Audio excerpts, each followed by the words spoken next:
Shalom para mahasiswa Sekolah Tinggi Teologi Katolik Indonesia, terima kasih, dan juga seluruh pendengar yang lain yang mengikuti program Bible Learning Online Katolik. Kiranya setiap pembelajaran dalam program ini memberkati kita, menambah pengetahuan, dan juga sekaligus membuat kita semakin bertumbuh dalam kebenaran firman Tuhan, dewasa dalam Kristus, dan kita boleh menjadi saksinya di tengah-tengah dunia. Puji nama Tuhan, kembali kita akan membahas tentang pribadi dari Roh Kudus atau doktrin Roh Kudus dengan tema Roh Kudus penolong yang dijanjikan. Roh Kudus penolong yang dijanjikan. Ya, siapa yang menjanjikan? Itulah Tuhan sendiri. Nah, saya akan baca satu firman Tuhan. Jadi ini masih pengantar ya, masih topik ini masih bagian dari pengantar dari pembelajaran tentang doktrin Roh Kudus. Ya, firman Tuhan dalam Injil Yohanes pasal 14 ayat 16 17 saya akan membaca. Firman Tuhan berkata demikian. Aku akan meminta kepada Bapa dan Ia akan memberikan kepadamu seorang penolong yang lain, supaya Ia menyertai kamu selama-lamanya, yaitu Roh kebenaran. Dunia tidak dapat menerima Dia, sebab dunia tidak melihat Dia dan dunia tidak mengenal Dia. Tetapi kamu mengenal Dia, sebab Dia menyertai kamu, akan diam di dalam kamu. Di situ ada kata penolong yang lain. Ya, siapa yang dimaksud dengan penolong yang lain yang dijanjikan oleh Tuhan, penolong yang lain? Nanti di pembelajaran berikut kita akan membahas ini secara eksegesisnya. Ya, dan melihat juga melihat bahasa aslinya. Tapi dalam kesempatan ini saya menyampaikan hal yang praktis dulu. Jadi siapa yang dimaksud dengan penolong yang lain? Jadi kata penolong yang lain, kata ini ya yang didengar oleh murid-murid Yesus pada saat itu. Jadi Yesus pada saat itu sedang menyampaikan ini kepada murid-muridnya. Nah, kata-kata penolong yang lain atau ayat ini ya, Yohanes 14 ayat 16 ya, sampai ayat 17 ini Saudara. Nah, ketika muridnya mendengar untuk pertama kali ya dari guru mereka, ya dari Yesus. Ya, guru para murid yaitu Yesus ya, membuka isi hatinya, yang menyampaikan isi hatinya menjadi seorang guru yang baik bagi murid-muridnya. Ya, membuka isi hatinya kepada para murid sehingga para murid merasa sesuatu yang mereka dengar, tetapi juga ini barangkali bisa juga menjadi sesuatu yang mengerikan akan terjadi. Ya, kenapa? Karena seorang di antara dikatakan ini contoh nih, berita-berita sebelumnya itu kan ada yang mengatakan, Yesus mengatakan ya, yaitu seorang di antara kamu akan menyerahkan aku. Ya. Kemudian ada lagi kalimat yang lain, pernyataan isi hati dari Tuhan, apa yang hendak kau perbuat, perbuatlah dengan segera. Ya. Kalau kita perhatikan, ke tempat aku pergi, ada lagi kata, ke tempat aku pergi, engkau tidak dapat mengikuti aku sekarang. Nah, tetapi kelak engkau akan mengikuti aku. Aku pergi ke situ untuk menyediakan tempat bagimu. Dan sekarang firman Tuhan Yesus berkata, sesaat lagi dunia tidak akan melihat aku lagi. Sesaat lagi dunia tidak akan melihat aku lagi. Dan itu tentu ini berita-berita yang bisa mengagetkan, menjadi bahkan berita yang mengerikan bagi murid-muridnya. Sudah bersama-sama dengan Yesus sekian lama, tiba-tiba Yesus mengatakan bahwa dunia tidak akan melihat aku lagi. Atau bisa murid-murid ya tidak akan melihatnya lagi. Nah, ini saudara kasih Tuhan. Ini luar biasa. Ini berita baik, berita buruk, berita mengerikan. Tergantung bagaimana memahami dan mengerti hal ini. Apakah arti semua ucapan yang amat membingungkan bagi murid-murid pada saat itu?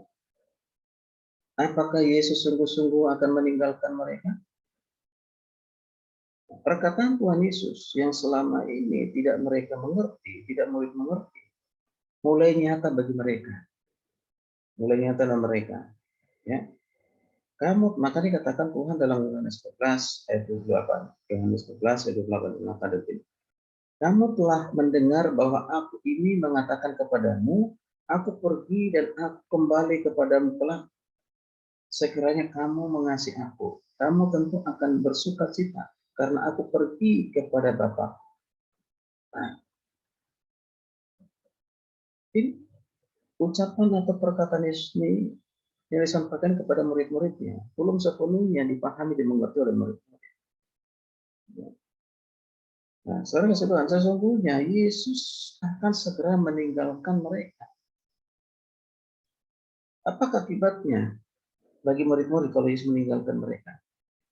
Bagaimana mereka akan hidup jika terang hidup mereka sudah lenyap dari pandangan mereka ataupun sudah ada tidak bersama dengan mereka? Dan bagaimana mereka akan menghadapi dunia tanpa kehadirannya Tuhan Yesus yang memberi mereka apa? Kekuatan, berikan mereka pada saat itu mujizat, pertolongan dan banyak yang mereka boleh melihat perkara-perkara besar yang dilakukan oleh Yesus. Seperti mengatakan, aku akan pergi, akan meninggalkan dunia ini, kamu tidak akan pernah melihat aku lagi. Nah, disinilah Tuhan Yesus sebenarnya menjanjikan, sekalipun dia akan naik ke surga, ada bersama dengan Bapa, bersama dengan Bapa. Tapi Yesus adalah Tuhan yang luar biasa, tetap mengasihi umatnya, mengasihi orang percaya. Makanya diutus apa? Penolong yang lain.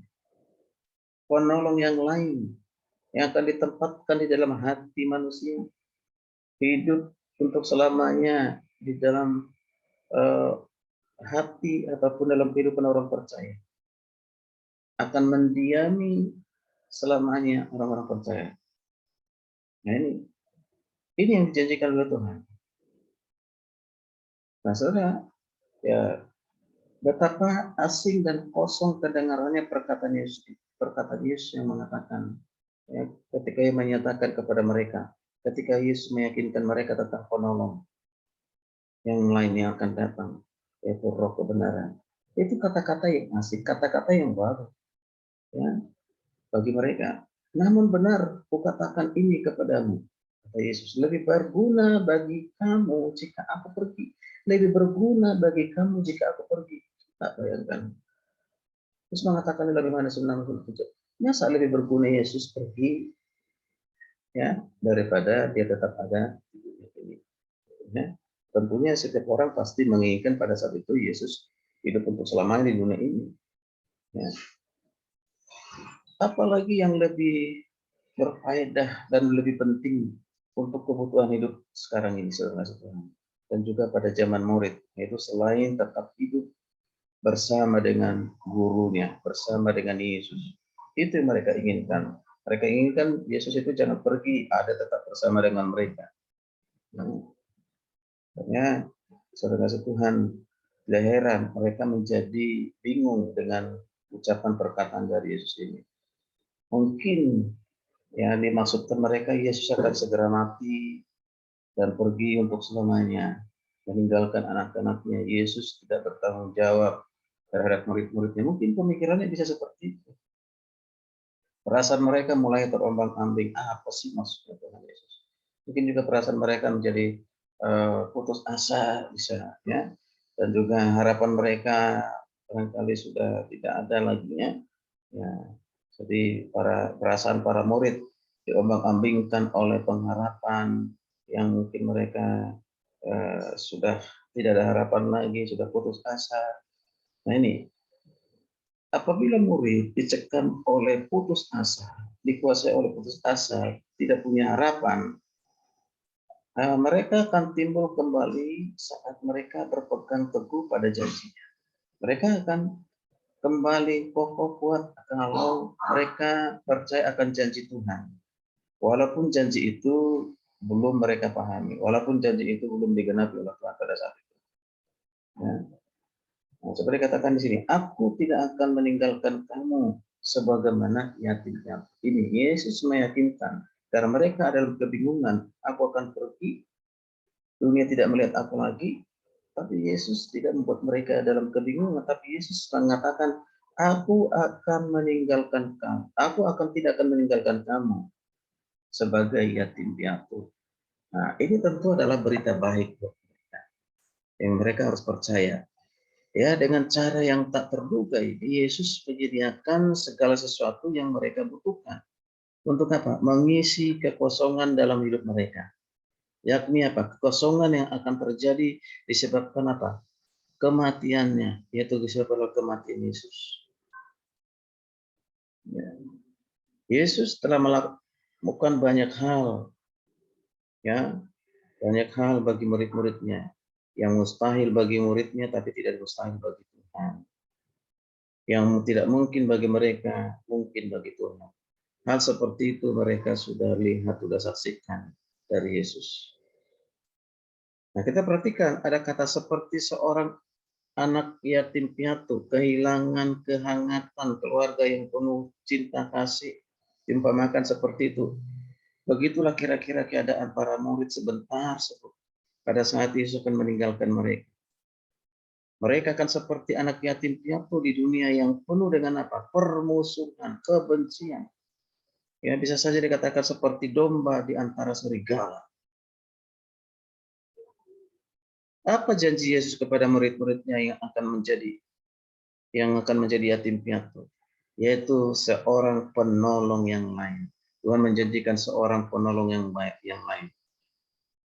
Bagaikan seorang yatim piatu yang membutuhkan seorang lain untuk apa? Menguatkan dirinya, menolongnya di saat ditinggalkan oleh orang tuanya. Demikian juga dengan murid-muridnya. Yesus berjanji apa? Akan mengutus Roh Kudus untuk menguatkan dan menolong mereka pada waktu kegelapan, pada waktu kesucian hidup yang akan mereka alami sesudah kematian Yesus, bahkan sesudah kebangkitan dan kenaikan Yesus. Roh Kudus, siapa dimaksud dengan penolong yang lain itu adalah Roh Kudus. Ya, maka perlu kita belajar terus tentang pribadi yang luar biasa ini, yaitu Roh Kudus.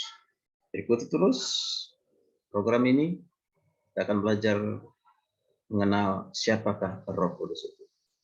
Puji nama Tuhan. Shalom, Tuhan Yesus memberkati kita sekalian.